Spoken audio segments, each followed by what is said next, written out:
भी हैं, शर्म आता है उनको याद करते हैं और मन एकदम शांति मिलती है। मैं आपके जीवन के संघर्ष के बारे में भी जानना चाहता हूँ।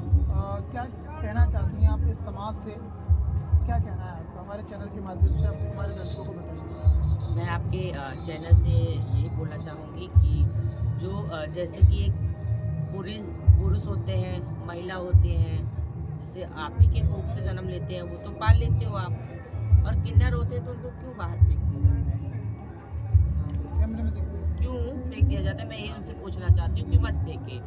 आप जैसे एक लंगड़े को पाल रहे हैं, एक लूले को पाल सकते हैं, एक पागल को भी पाल लेते हो आप, तो एक किन्नर को भी पालो। किन्नर किसी का वो नहीं है, श्राप नहीं है किन्नर किसी का। किन्नर भी आपके पेट से ही जन्मे हैं। जैसे आप लेडीज, जेंट्स या बच्चे या लड़की या लड़का, जैसे आप 9 महीने कोख में पालते हो ना, वैसे हम भी पलते हैं। मैं यही चाहूँगी सबसे कि जैसे लड़का और लड़की को पालते हैं, वैसे किन्नर को भी पालें।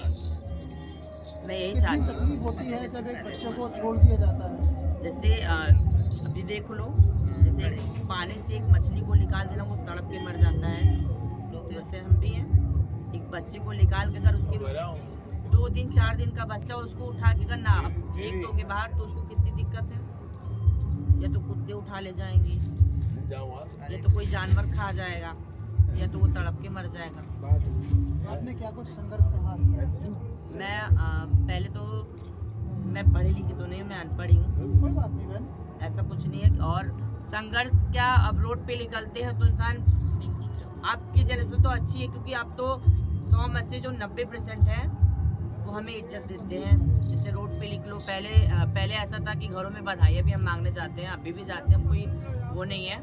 और बधाइयाँ लेने में ना, जैसे होते नहीं कि बहुत से ऐसे रहते हैं, टोले मोहल्ले पे रहते हैं, छक्का आ गया, किन्नर आ गया, मेहरा आ गया, मीठे हैं, ऐसे ऐसे कहते थे। मगर अब आप लिख लो रोड पे तो कोई मौसी भी कहता है, दीदी भी कहता है, और भैया भी बोलने वाले बोलते हैं, और बोलने वाले माँ भी बोलते हैं। ये आप देखो। और वो जो 10 बच्चे हैं, मैं यही चाहूँगी कि वो और कैसा देखें। लगता है जब आपको लोग सम्मान से बुलाते हैं? हमें गर्व फील होता है कि एक हिस्सा बनाते हैं हमें भी, कि हाँ हम उनके हिस्से हैं। हमें गर्व है कि वो हमें अपना कुछ बना के दीदी, मौसी, भैया, माँ, बुआ बोलते हैं। ये अच्छा लगता है कि हमें अपना बनाए। कितना दर्द होता है जब लोग आपको टोंट कसते हैं? वो दर्द आपको कैसे मैं बताऊँ, जब टोन कसते हैं तो वो एक किन्नर ही जान सकता है कि कैसे टोन अंदर होते हैं। पर कहते हैं कि किसी को बोल देते हैं तो किन्नर श्राप देते हैं या ऐसे वैसा कह देते हैं, मगर ऐसा नहीं है। अच्छा एक बात आई, कभी आप रोए हो लोगों के टोंट से? पहले रोती थी तो अपने गुरु से पूछती थी कि गुरु हमें ऐसे क्यों कहा जाता। मैं करीब उस टाइम 8-9 साल की थी, तो मुझे इतना कंफर्म नहीं था कि मैं क्या हूँ क्या नहीं। गुरु लोग के पास रहती थी, गुरु लोग के साथ में अपना घूमती थी, टहलती थी, और बधाइयों में भी जाती थी। गुरु लोग को मतलब कि मैं पढ़ने लिखने वाली नहीं थी, तो मैं अपने गुरु के साथ बधाई भी वगैरह जाती थी। तो कहते थे तो मैं, मुझे तक वो नहीं समझ पड़ता था। मैं 12-13 साल के लगभग में मुझे समझ आया। तो फिर एक मैं रास्ते में जा रही थी सामान लेने, कुछ ऐसे मेकअप वगैरह का सामान लेने जा रही थी, तो एक लड़का मतलब पीछे से बोला, एक किन्नर, ये छक्के। तो मैंने मतलब मुझे अलग से किसको कहा तुमने? उसने कहा तो मेहरा है ये। मैंने कहा मैं मेहरा हूँ तो क्या, आप ठीक हो ना?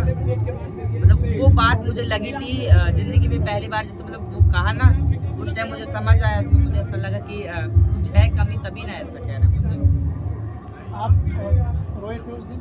उस दिन मैं बहुत रोई थी, रात भर रोई थी, मगर फिर गुरु लोग ने समझा दिया तो फिर मैं समझ गई। उस दिन से फिर ऐसा कुछ नहीं, बोलने वाले बोलते रह गए, मगर मैं सुनते चली गई आगे। जब आपको